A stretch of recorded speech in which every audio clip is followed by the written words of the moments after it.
दोस्तों नमस्कार। आज हम बात करने वाले हैं रिचर्ड टेम्पलर द्वारा लिखी गई वर्ल्ड फेमस बुक दौलत के नियम के बारे में। जी हाँ, नाम से ही जाहिर है, यह बुक आपको अमीर बनने के ऐसे नियम सिखाएगी जिन्हें जानकर आप जरूर दौलतमंद बन जाएंगे। जितनी चाहे उतनी धन कमा पाएंगे। न सिर्फ धन कमा पाएंगे बल्कि कमाई हुई धन को गंवाने से भी बच जाएंगे। अगर आप भी दौलत के नियम जानकर दौलतमंद बनना चाहते हैं तो इस ऑडियो समरी के अंत तक बने रहना और एक भी पॉइंट मिस मत करना। तो चलिए शुरू करते हैं। दौलत का नियम नंबर 1, ये अच्छी तरह से समझ लें कि पैसे से ही पैसा पैदा होता है। अगर आप किसी अनजान आइलैंड पर एक मेल और एक फीमेल खरगोश को छोड़ दें और डायरेक्ट 2-3 साल बाद वहां दोबारा जाएं, तो आपको वहां इतने सारे खरगोश दिखेंगे कि आपको गिनना भी मुश्किल हो जाएगा। कैसे? क्योंकि वे अपने लिए संतानें पैदा करना शुरू करेंगे। धीरे धीरे उनकी बहुत सारी संतानें पैदा हो जाएंगी। कुछ समय बाद उन्होंने जो संतानें पैदा की थीं, वे भी अपने लिए संतानें पैदा करेंगी और एक समय ऐसा आएगा कि शुरुआत में जिन 2 खरगोशों को आइलैंड पर छोड़ा गया था, वे अभी भी अपने लिए संतानें पैदा कर ही रहे होंगे। उन्होंने जो संतानें पैदा की थीं, वे भी अपने लिए संतानें पैदा कर रहे होंगे और उनसे जो संतानें होंगी, वे भी अपने लिए और संतानें पैदा कर रहे होंगे। आसान भाषा में बताया जाए तो दादा भी संतान पैदा करेगा, पिता भी संतान पैदा करेगा, बेटा भी संतान पैदा करेगा और पोता भी संतान पैदा करेगा। संख्या बढ़ती रहेगी और इतनी तेजी से बढ़ेगी कि आपके लिए काउंट करना भी मुश्किल हो जाएगा। सेम चीज पैसे के साथ भी होती है। जब आपके पास थोड़ा पैसा आ जाएगा तो आप यह देखकर हैरान रह जाएंगे कि यह कितनी तेजी से बढ़ता है। सिर्फ आप कंपाउंड इंटरेस्ट की अवधारणा को सीख और समझ लें। कंपाउंड इंटरेस्ट को जानना और अपनी दौलत की नींव बनाना बेहद महत्वपूर्ण है। इसे एक एग्जाम्पल से समझते हैं जिसे संदीप माहेश्वरी सर ने बताया था। ध्यान से सुनना, चेस में 64 स्क्वायर होते हैं। तो मान लो अगर हम पहले स्क्वायर के ऊपर एक चावल का दाना रखें, अगले स्क्वायर के ऊपर 2 चावल के दाने रखें, तीसरे पर 4 दाने रखें, चौथे पर 8 दाने रखें। अगर इस तरीके से हम करते जाएं तो एंड तक पहुंचते पहुंचते कितने चावल के दाने होंगे? 18 0। इससे क्या समझ आ रहा है कि compounding E actually the 8th wonder of the world. अगर आप अपनी सारी आमदनी खर्च कर देते हैं तो यह नियम आपके लिए कभी काम नहीं कर पाएगा। आपके पास कभी पैसा ही नहीं होगा जिससे आप अपने लिए काम करवा सके। यह सबसे बड़ी सच्चाई है। पैसे से ही पैसा पैदा होता है। पैसा खरगोशों की तरह गुपचुप और जल्दी जल्दी संतान पैदा करता है। तो आपको करना क्या है? पैसे से संतान पैदा करने के लिए अपनी सैलरी का कुछ हिस्सा अलग निकाल कर रख दें। कुछ ही समय बाद आपके पास काफी बड़ी रकम जमा हो जाएगी। उसे कहीं इन्वेस्ट कर दें। उस पर जो इंटरेस्ट मिलेगा उसे खर्च ना करें, बल्कि फिर से इन्वेस्ट करें और इसी प्रोसेस को बार बार दोहराते रहें। देखते ही देखते आपकी संपत्ति आपके लिए और संतानें पैदा करती रहेंगी और आपको अमीर बनाती रहेंगी। नियम नंबर 2, इस बात को अच्छे से समझ ले कि लंबे समय में जायदाद शहरों से आगे नहीं निकलेगी। क्या आपने टाइटन कंपनी का नाम सुना है? जी हाँ, ये टाटा ग्रुप की वही कंपनी है जो लग्जरियस वॉचेस एंड ज्वेलरी बनाने का काम करती है। 1 जनवरी 1999 को टाइटन कंपनी के एक शेयर की कीमत थी ₹4.27 और 1 फरवरी 2024 में इस कंपनी के एक शेयर की कीमत है ₹3,628। अगर आप कैलकुलेट करेंगे तो इस कंपनी ने लगभग 24 साल में 804.86487% के रिटर्न जनरेट करके दिए हैं। अगर सिंपल भाषा में समझा जाए तो टाइटन कंपनी ने 24 साल में इन्वेस्टर्स का पैसा 848 गुना कर दिया या 848 टाइम्स मल्टीप्लाई कर दिया। इट मीन्स 1 करोड़ का इसने 848 करोड़ बना दिया। कहीं आपको चक्कर तो नहीं आ गया ये सुन के? बहुत सारे लोगों को इस पर यकीन ही नहीं होगा, लेकिन यही सच्चाई है। अगर इस रिटर्न में हम हर साल मिलने वाला डिविडेंड भी ऐड कर दें तो यह अमाउंट इमेजिनेशन से बाहर चला जाएगा। यह होती है शेयर मार्केट की ताकत। बिग बुल के नाम से फेमस इंसान स्वर्गीय राकेश झुनझुनवाला जी को तो आप जानते ही होंगे। इंटरनेट पर अवेलेबल इंफॉर्मेशन के अनुसार उन्होंने स्टॉक में तब निवेश किया था जब इसकी कीमत सिर्फ ₹3 थी और आज भी यह स्टॉक उनके पोर्टफोलियो में है। राकेश झुनझुनवाला जी को करोड़पति, अरबपति और खरबपति बनाने वाला यही वो स्टॉक है जिसका नाम है टाइटन। इंटरनेट पर अवेलेबल इंफॉर्मेशन के अनुसार उनका पोर्टफोलियो 5 लाख करोड़ से भी ज्यादा का है और उसमें 40% से ज्यादा का अमाउंट सिर्फ इस एक स्टॉक ने कमा के दिया है। क्या इतना ज्यादा रिटर्न किसी भी तरह के रियल स्टेट में या जमीन जायदाद में 24 साल में मिल सकता है? कभी नहीं। ये सिर्फ एक एग्जाम्पल है। ऐसे बहुत सारे स्टॉक हैं जिसने इससे भी ज्यादा रिटर्न जनरेट करके दिए हैं। टाइटन का एग्जाम्पल सिर्फ स्टडी पर्पस के लिए दिया है। बाय या सेल करने का कोई रिकमेंडेशन नहीं है। तो क्या मैं आपको यह सलाह दे रहा हूं कि आपको सारा पैसा सिर्फ स्टॉक्स में ही लगाना चाहिए? बिल्कुल भी नहीं। बल्कि मैं आपको यह बता रहा हूं कि आपको जमीन जायदाद के साथ साथ स्टॉक्स में भी पैसा जरूर इन्वेस्ट करना चाहिए, और वह भी लंबे समय के लिए।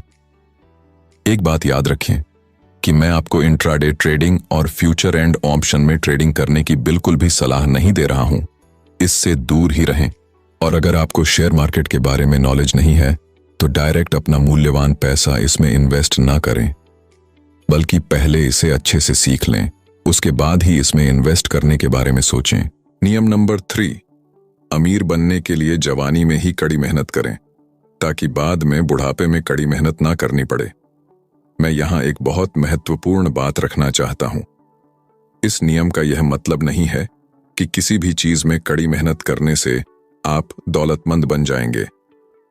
न्यूनतम तनख्वाह पर काम करने वाला सफाई कर्मचारी 24 घंटे लगे रहने के बावजूद कभी अमीर नहीं बन पाएगा, चाहे वह कितनी ही आदर्श सफाई कर ले या कितनी ही मेहनत कर ले। बहरहाल, अगर वह खुद की सफाई कंपनी शुरू करे, इसे स्थापित करने के लिए कड़ी मेहनत करे, नए ग्राहक खोजे और अपने स्टाफ को खुश और प्रेरित रखे, तो वह अमीर बन सकता है। मैं बहुत प्रबल भावना के साथ यह बात कह रहा हूं। दौलत के लिए सचमुच गंभीर लोगों को देखकर और उनसे सीखकर मैं इस नतीजे पर पहुंचा हूं कि उन सभी ने इस मुकाम तक पहुंचने के लिए खून पसीना एक किया है। उनका दिन अक्सर बहुत जल्दी शुरू हो जाता था। वे देर रात तक काम करते रहते थे। उन्होंने बहुत त्याग किया। उन्होंने लंच की छुट्टी में ज्यादा समय नहीं बिगाड़ा। उन्होंने समय बर्बाद नहीं किया। उन्होंने रात में टीवी नहीं देखी। उन्होंने मेहनत की। वे जानते थे कि पैसा पेड़ पर नहीं लगता। उन्होंने डट कर मेहनत की। अगर आप भी अमीर बनने के मामले में गंभीर हैं तो आपको भी वही करना चाहिए जो अमीर लोग करते हैं। आपको भी अमीर बनने के लिए कड़ी मेहनत करनी चाहिए ताकि बाद में कड़ी मेहनत ना करनी पड़े। अगर आप दिन रात मेहनत करने और सही काम करने को तैयार हैं तो सफल होने से आपको कोई रोक नहीं सकता। नियम नंबर 4, दूसरों की दौलत से ना जलें। जिस व्यक्ति ने अपनी मेहनत से पैसा बनाया है वह पूरी तरह इसका मालिक भी है और हकदार भी है। उन्होंने काम किया था, उनके पास विचार था, उद्यमी भावना थी। वे हमसे ज्यादा जल्दी जागते थे और देर से सोते थे। वे अपने लक्ष्य को लेकर हमसे ज्यादा प्रेरित या जोशीले थे। उनसे ईर्ष्या करना बेईमानी है और उनसे सीखना वह सबसे बड़ा तोहफा है जो वे हमें दे सकते हैं। किसी ऐसे व्यक्ति की तलाश करें जिसने बहुत सा धन बनाया हो और सही तरीके से कानूनी रूप से मजे करके और अच्छी तरह एसेट बनाया हो। वह आपको कभी कभार सलाह दे देगा, अपनी छत्र छाया देगा और आपको सही रास्ते पर ला खड़ा करेगा। दौलतमंद बनना एक तरह से अनुकरण पर निर्भर करता है। अमीर लोग जो करते हैं वैसा ही करें और अंत में आप भी उन्हीं जैसे बन जाएंगे। नियम नंबर 5, दौलतमंद दिखकर ही आप दौलतमंद बन सकते हैं। मैंने एक बार एक आदमी को नौकरी का इंटरव्यू देने के लिए जाते देखा। उसके जूते बहुत गंदे थे, उसके सिर पर कैप थी, उसकी दाढ़ी बढ़ी हुई थी और उसने जेब में हाथ डाल रखे थे। आप समझ ही गए होंगे कि इस हुलिये में इंटरव्यू देने पर क्या हुआ होगा। उसे नौकरी नहीं मिली और उसे मिलेगी भी नहीं। और फिर वह दावा करेगा कि यह अन्याय है, अत्याचार है, कोई भी उसे मौका नहीं देता है, उसकी जिंदगी बेकार है। इंटरव्यू लेने वाले लोग अक्सर बताते हैं कि लोगों का हुलिया अक्सर गलत प्रभाव डालता है। इसे एक एग्जाम्पल से समझते हैं। अजय और विजय दोनों दोस्त हैं और दोनों एक ही ऑफिस में सेम पोस्ट पर काम करते हैं। अजय मस्त टाई कोट सूट पहनकर ऑफिस जाता है और विजय बिना प्रेस किए हुए कपड़े पहनकर और दाढ़ी बढ़ाकर स्लीपर पहनकर ही ऑफिस में जाता है। अब एक सेकंड के लिए मान लीजिए कि जब भी कोई अननोन पर्सन उन दोनों को एक साथ देखेगा तो पहले ही मुलाकात में उस अननोन पर्सन के मन में दोनों की क्या इमेज बनेगी। जी हां, आप बिल्कुल सही सोच रहे हैं। वो अजय को बॉस समझ लेगा और विजय को उसका नौकर। अब ऐसा क्यों हुआ होगा? Because personality matters. दौलतमंद बनने के लिए दौलतमंद दिखना भी पड़ेगा। एक बात याद रखें लोगों का, आपके प्रति बिहेवियर आपकी ड्रेसिंग सेंस देखकर बदल जाता है। आपकी ड्रेसिंग सेंस जितनी कड़क होगी, सामने वाला आपसे उतनी ही इज्जत से बात करेगा। लोग गरीबी की यूनिफॉर्म पहने होते हैं जो उन्हें बाकी लोगों से अलग कर देती है। अगर वे यूनिफॉर्म बदल लें तो उनकी परिस्थितियां अपने आप बदल जाएंगी, क्योंकि लोग उनके साथ अलग तरह का व्यवहार करने लगेंगे।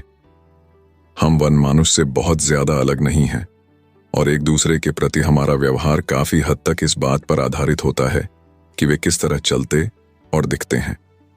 जो लोग कमजोर और जरूरतमंद दिखते हैं उनके साथ वैसा ही बर्ताव किया जाता है। शक्तिशाली लोग गर्व से चलते हैं और आत्मविश्वास दिखते हैं। मैं भी आपको यह सुझाव दे रहा हूं कि आपको भी शक्तिशाली और आत्मविश्वास दिखना चाहिए। हम सभी को शक्तिशाली और आत्मविश्वास दिखना चाहिए। नियम नंबर 6, यह जान लें कि दौलतमंद लोग किस तरह सोचते हैं। कोई व्यक्ति दौलतमंद बनेगा या नहीं, या वह दौलतमंद बन चुका है या नहीं, इसे परखना बहुत आसान है। आपको तो बस उस व्यक्ति को उसका प्रिय अखबार पढ़ते देखना है। खास तौर पर रविवार को। क्या आपने गौर किया है कि साधारण इंसान जब अखबार पढ़ता है तो सबसे पहले वह कौन सी खबरें पढ़ता है? वह अक्सर सनसनीखेज खबरें पढ़ता है, जैसे लूटमार, चोरी, डकैती, मर्डर, रेप आदि। लेकिन दौलतमंद इंसान ऐसी खबरों को इग्नोर करता है और सबसे पहले पैसे और बिजनेस वाला सेक्शन पढ़ता है। अगर आप दौलतमंद बनने के बारे में गंभीर हैं तो आपको यह सीखना होगा कि दौलतमंद लोग किस तरह सोचते हैं। यह भी जानना होगा कि वे कहाँ खाते और रहते हैं, वे कैसे काम और आराम करते हैं, वे कैसे निवेश और बचत करते हैं। संक्षेप में, अगर आप अपनी समृद्धि बढ़ाना चाहते हैं तो आपको धन का अध्ययन करने की जरूरत है। दौलतमंद लोगों से बातचीत करें, उनसे सवाल पूछें, समझ और ज्ञान पे पासा विकसित करें। दौलतमंद लोगों के बारे में पढ़ें। इंटरव्यू और आत्मकथाएं आपको बहुत ज्ञान दे सकती हैं। दोस्तों, अगर आप अभी तक इस ऑडियो समरी में बने हुए हैं तो इसका मतलब है कि आपके अंदर दौलतमंद बनने का जुनून है और आप दौलतमंद बनकर ही रहेंगे। अभी और भी 3 इंपॉर्टेंट पॉइंट्स डिस्कस होने वाले हैं। समरी में बने रहिए। नियम नंबर 7, टाल मटोल में समय बर्बाद ना करें। पैसे संबंधी निर्णय तुरंत लें। मान लीजिए अगर आप बीच समुद्र में हैं और बहुत बड़ा तूफान आ जाए तो आप क्या करेंगे? आप बिना एक भी सेकंड गवाए अपनी नाव किसी सुरक्षित बंदरगाह की ओर मोड़ लेंगे। किसी भी बंदरगाह की ओर आप टाल मटोल करने या यह सोचने में वक्त बर्बाद नहीं करेंगे कि उस बंदरगाह पर शोवर की सुविधा है या नहीं, वहां आपका फेवरेट रेस्टोरेंट है या नहीं, वहां आपकी फेवरेट डिश है या नहीं, वहां सस्ता खाना है या नहीं। आप तो बस जल्दी से जल्दी तूफान से बाहर निकलना चाहेंगे। आप बिल्कुल भी टाल मटोल नहीं करेंगे ताकि आपको बंदरगाह पर नाव खड़ी करने की जगह मिल जाए और आप इस बात के लिए भगवान का शुक्रिया अदा करेंगे कि बंदरगाह में वह चीज है जिसकी आपको सचमुच जरूरत है, और वह है सुरक्षा। पैसे बनाना भी कुछ हद तक इसी जैसा है।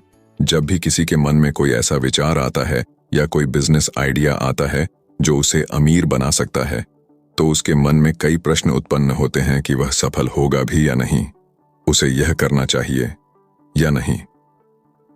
वह उस पर सोचने और विचार करने पर ही इतना टाइम बर्बाद कर देता है, टाल मटोल करता है कि कभी अमल करने के निर्णय पर पहुंच ही नहीं पाता। बहुत से लोगों के पास जब भी कोई बड़ा पैसा आता है तो वे यह फैसला नहीं कर पाते कि मैं इससे शेयर खरीदूं या इसे बचत खाते में डाल दूं। वे कुछ नहीं करते हैं और वह पैसा सेविंग अकाउंट में पड़ा रहता है जिस पर कोई ब्याज नहीं मिलता है। इससे भी बुरा यह होता है कि महंगाई इसे कुतर जाती है या फिर यह खर्च हो जाता है। पैसे को इन्वेस्ट करने के लिए टाल मटोल बिल्कुल ना करें। एक बार निश्चय कर लिया तो उस पर तुरंत अमल करें। नियम नंबर 8, पैसा उधार ना लें जब तक कि आपको सचमुच ही जरूरत ना हो। यह इतनी महत्वपूर्ण बात है कि मैं इसे दोहराना चाहूंगा।